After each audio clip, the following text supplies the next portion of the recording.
ఇక జగన్ పై రాయదాడి కేసులో అరెస్ట్ అయిన వేముల సతీష్ ఇవాళ నెల్లూరు జైలు నుంచి బెయిల్ పై విడుదల కానున్నారు. ఏప్రిల్ 13న ఎన్నికల ప్రచారంలో భాగంగా రోడ్ షో నిర్వహిస్తుండగా విజయవాడ సింగ్ నగర్ లో జగన్ పై రాయదాడి జరిగింది. రాయదాడి కేసులో A1 నిందితుడిగా సతీష్ ను ఏప్రిల్ 18న విజయవాడ పోలీసులు అరెస్టు చేశారు. ఇక విజయవాడ 8న అదనపు జిల్లా కోర్టు సతీష్ కు బెయిల్ మంజూరు చేసింది.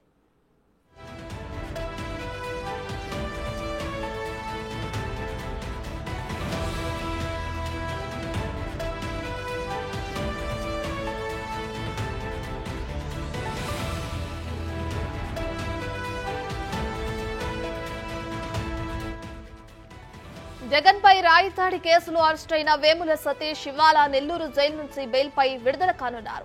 ఏప్రిల్ 13న ఎన్నికల ప్రచారంలో భాగంగా రోడ్ షో నిర్వహిస్తుండగా విజయవాడ సింగ్ నగర్ లో జగన్ పై రాయదాడి కేసులో A1 నిందితుడిగా సతీష్ ను ఏప్రిల్ 18న విజయవాడ పోలీసులు అరెస్టు చేశారు.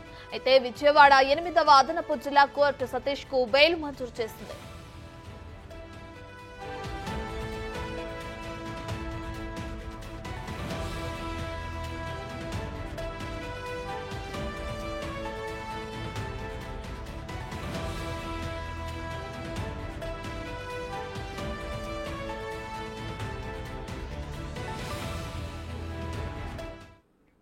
రైట్, ఇదే అంశానికి సంబంధించి మరింత సమాచారాన్ని మా ప్రతినిధి సురేంద్ర లైవ్ లో అందిస్తారు. సో సురేంద్ర, జగన్ పై రాయదాడి కేసులో సతీష్ కి బెయిల్ వచ్చింది. అయితే ఇవాళ ఆయన విడుదల కానున్నారు. దీనికి సంబంధించిన డీటెయిల్స్ ఏ విధంగా ఉన్నాయి? ఏదైతే ఆంధ్రప్రదేశ్ ముఖ్యమంత్రిగా ఉన్నటువంటి జగన్మోహన్ రెడ్డిపై ఏప్రిల్ 13 ఎన్నికల ప్రచారంలో సిద్ధం సంబంధించినటువంటి బస్సు యాత్ర జరుగుతున్న నేపథ్యంలో జరిగినటువంటి దాడికి సంబంధించినటువంటి వేముల సతీష్ ని ఏప్రిల్ 18న అరెస్ట్ చేయడం జరిగింది. ఈ అరెస్ట్ కి సంబంధించి కూడా ఇటు కోర్టు కూడా విజయవాడకి సంబంధించినటువంటి 8వ అదనపు కోర్టు కూడా బెయిల్ మంజూరు చేయడం జరిగింది. ఆ బెయిల్ మంజూరు చేసిన క్రమంలో ఈ రోజు నెల్లూరు జిల్లాలో ఉన్నటువంటి నెల్లూరు కేంద్ర కారాగారమైనటువంటి నెల్లూరులో ఈ రోజు వేముల సతీష్ కూడా రిలీజ్ కాబోతున్నారు. ఏదైతే అరెస్ట్ అయినప్పటి నుంచి కూడా నెల్లూరు జైల్లో ఉన్నటువంటి మనం చూస్తున్నటువంటి కేంద్ర కారాగారం నెల్లూరుకు సంబంధించినటువంటి జైల్లో ఉన్నారు. అయితే ఈ జైలు నుంచి ఈ రోజు రిలీజ్ అవుతున్న క్రమంలో ఇక్కడికి ఇప్పటికే లాయర్ అంతా కూడా చేరుకున్నారు. అయితే ప్రస్తుతం అంతా మాట్లాడేందుకు కూడా ఇక్కడ లాయర్ కూడా ఉన్నారు. అసలు ఆ కేసుకు సంబంధించి ఎలాంటి విషయాలు ఏంటి అనేది కూడా ఆయనతో మాట్లాడే ప్రయత్నం చేద్దాం. సార్ చెప్పండి, అసలు ఎలా జరిగింది ఏంటి అసలు ఈ కేసు?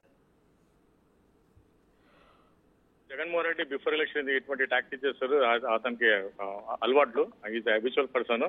సో ఇన్ దిస్ కేసులో అబ్బాయి ఇన్నోసెంట్ గా ఉన్న అతను బలుపరిచి చేశారు.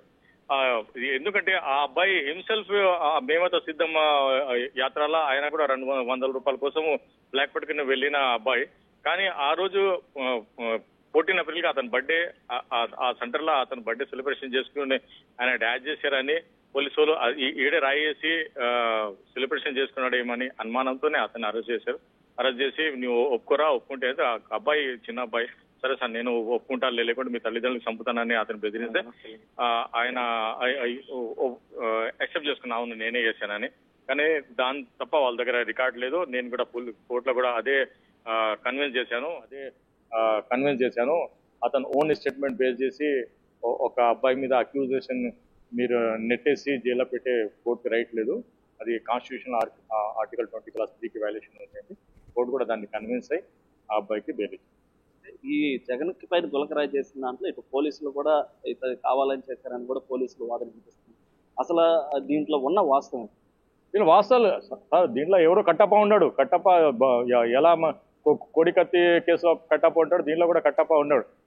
ఇక్కడ నేను వాళ్ళ వేముల సతీష్ ఫాదర్ మదర్తో మాట్లాడాను కదా, అతను అరెస్ట్ చేసే ముందు వాళ్ళ ఫ్యామిలీకి ఆధార్ కార్డ్స్ తీసుకురా అన్నారు. వాళ్ళు ఏమంటారు స్వచ్ఛాలయంలో ఆధార్ కార్డులు పట్టుకెళ్ళారు. ఆధార్ కార్డులు పట్టుకెళ్ళిన తర్వాత వాళ్ళు అంతా ఇది చూశారు, వీళ్ళంతా మైనర్ బాయ్ కేసు పెట్టారా దాన్ని చాలా వాళ్ళు ఏమంటారు గంభీరం విచారణ చేశారు. విచారణ చేసిన తర్వాత మరి ఈడు ఎక్కడ పుట్టాడని ఎంక్వైరీ చేస్తే అక్కడే ఒక హాస్పిటల్లో పుట్టాడు. అక్కడ వెళ్ళిన తర్వాత ఇతను ఒక మేజర్ గా ఉన్నారని అప్పుడు నమ్మిన తర్వాత ఇతన్ని ఒక కేసు పెట్టాను. అది కూడా నేను సర్చ్ వారెంట్ చేస్తే ఇది అంతా ఒక లైమ్ లైట్ లో వచ్చింది. నేను సర్చ్ వారెంట్ ఇవ్వకుంటే వాళ్ళ మీద ఇంకా ఒత్తిడి తీసుకొచ్చి ఏదేదో చేసే పరంగా ఉంటే దీంట్లో ఎస్పెషల్లీ వైసీపీ ఏం ప్లాన్ చేసిందంటే ఆ దుర్గారావుని పెద్ద దుర్గారావుకి పట్టేసి అతని మీద ఒత్తిడి తీసుకొచ్చి నువ్వు బోండామ్మ పేరు చెప్పు అని అతను వైట్ పేపర్ మీద సైన్ తీసుకున్నారు. ఆయన బోండామ్మ పేరు తీసుకున్న అన్నాడు. ఆయన బోండామ్మ నుంచి లోకేష్ దగ్గర వెళ్ళాలని వాళ్ళు ఆలోచన చేశారు. ఇతను పట్టుకుని కానీ అది నేను వచ్చిన తర్వాత అది క్రాక్ అయిపోయింది. క్రాక్ అయితే వాళ్ళు పోలీసు వాళ్ళు కూడా ఎందుకు అనవసరంగా మనం వాళ్ళే కొట్లాడుకున్నారు. నాకే సతీష్ చెప్పాడు, చాడు వాళ్ళే కొట్లాడుకుంటున్నారు, చాడు అని ఆయనే అన్నాడు. ఓన్లీ నీకు ఏదైనా ఒత్తిడి పెట్టాడంటే, లేదు సార్ నాకు ఒత్తిడి పెట్టాడు, నాకు కొట్టాడు, అది చేశారు. కానీ ఇప్పుడు నేను జైల్లో సేఫ్గా ఉన్నాను, జైల్లో బాగా చూసుకుంటాను, నాకు బెయిల్ పెట్టాను. సో నేను బెయిల్ పెట్టి అతను తీసేది. ముఖ్యంగా వేముల సతీష్ని ఎందుకు టార్గెట్ చేయాల్సి వచ్చింది సార్? ఎవరు బలుపశి కావాలి, అక్కడ బలుపశి కావాలి. ఇప్పుడు వెల్ నాలెడ్జబుల్ పర్సన్ అయితే అరెస్ట్ చేయలేము. ఒక పూర్ ఫ్యామిలీ ఉన్నాడు, ఒక లాయర్ పెట్టి వాళ్ళు వాదించాలంటే లాయర్ కూడా చాలా దమ్దారుగా ఉండాలి. ఎవరైనా లాయర్ పెట్టాను రూల్ ప్రకారం వెళ్ళిపోతారు. మరి ఆయన ఏమంటారు, లక్ష్మణ్ రేఖ క్రాస్ చేసి అది చేయరు. కానీ మనము దీంట్లో ఎవరెవరు హై హ్యాండెడ్ యాక్టివిటీస్ చేస్తున్నారో దాన్ని మనము ఇది ఏం చేస్తారు, ప్రివెంట్ చేసి దీంట్లో మీరే చూడండి. ఇచ్చిన కోర్టే దాన్ని 2 దినాలు సస్పెండ్ లో పెట్టింది, బెయిల్ సస్పెండ్ లో పెడితే మరి ఇది వాళ్ళకి టైం ఇచ్చింది. మీరు హైకోర్టుకి వెళ్ళి క్యాన్సిలేషన్ పెట్టుకుంది, వచ్చిందా బెయిల్ అండి. హైకోర్టుకి వెళ్ళి హైకోర్టు డిస్మిస్ చేసిన తర్వాత మళ్ళీ జామీన్ పెట్టిన వాళ్ళ తల్లి తండ్రికి కూడా 4 దినాలు వాదన అయింది దాని మీద కూడా. అంటే నా లైఫ్ లా జామీన్ల మీద కూడా వాదన అయిందంటే మీరు చూడండి. దాని మీద ఒక ఆర్డర్, దాని మీద ఒక ఏమంటారు వాదన ప్రతివాదన 4 దినాలు. సో దానికి పీపీకి నోటీస్, దాంట్లో ఏసీపీ అబ్జెక్షన్ ఫైల్ చేస్తాడు, ఆయన పారిపోతాడని. పారిపోతే మరి మాకు దొరకడు, మీరు అతను బెయిల్ ఇవ్వకండి అంటే. బెయిల్ ఇచ్చిన తర్వాత కూడా పోలీసు వచ్చి ఎప్పుడైనా ఏదైనా కేసులో అబ్జెక్షన్ ఫైల్ చేస్తారు. అది కూడా షూటిల్లా వాళ్ళ తల్లిదండ్రులు ఇద్దరు షూటిల్ ఉన్నారు, వేరే వాళ్ళు కూడా లేదు. ఆయన బెయిల్ మీద విడుదల చేసి పారిపోతాడని ఏసీపీ వచ్చి కోర్టుకి చెప్పారంటే నా చరిత్రరా, నా ఇన్ని ఉన్న ఎక్స్పీరియన్స్ లా నేను ఎప్పుడు చూడలేదు.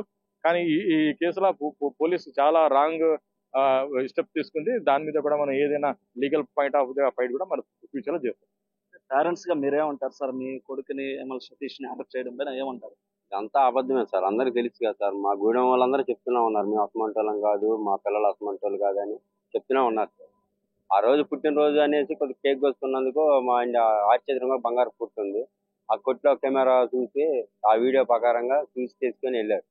మేము అడిగాం, ఏంటి సార్ నైట్ 15వ తారీఖు సాయంకాలం నైట్ 10:30-11 గంటలకు వచ్చి తలుపు కొట్టి మీ అబ్బాయి పిల్లలేరంటే పనుకున్నారు సార్ అంటే, లేపు ఎందుకు సార్ అంటే, ఏం లేదమ్మా మీరు కంగారు పడమాకండి, సొల్యూషన్ తాగుతుందని కంప్లీట్ వచ్చింది ఎంక్వైరీ చేద్దానికే, మీరేం భయపడమాకండి అని పనుకున్నాను. లేపుకొని 11:00కి ఎందుకు సార్ తీసుకెళ్తున్నారంటే, మీరేం కంగారు పడమాకనమ్మా, ఆధార్ కార్డు తీసుకొని మా పోలీస్ స్టేషన్ రాజరాజపేట పోలీస్ స్టేషన్కి రండి, మీరు వచ్చే లోపల పంపించేస్తాంలే, మీరు రావటం ఆల్చి మీరు కార్డు తీసుకొని రండి ఆధార్ కార్డు అన్న.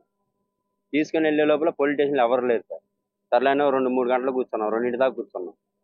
ఏంటి సార్ రాలేదంటమ్మా, ఇంకా ఏమన్నా పిల్లలు ఉన్నారేమో తీసుకొస్తారులే అని అన్నారు. సర్లేని తెల్లగడ్డ 4 దాకా కూర్చున్నాం, అయినా కానీ రాలేదు. అమ్మ ఇప్పుడు ఎందుకు అమ్మా పొద్దున్నే రండి వెళ్ళి అని అన్నారు.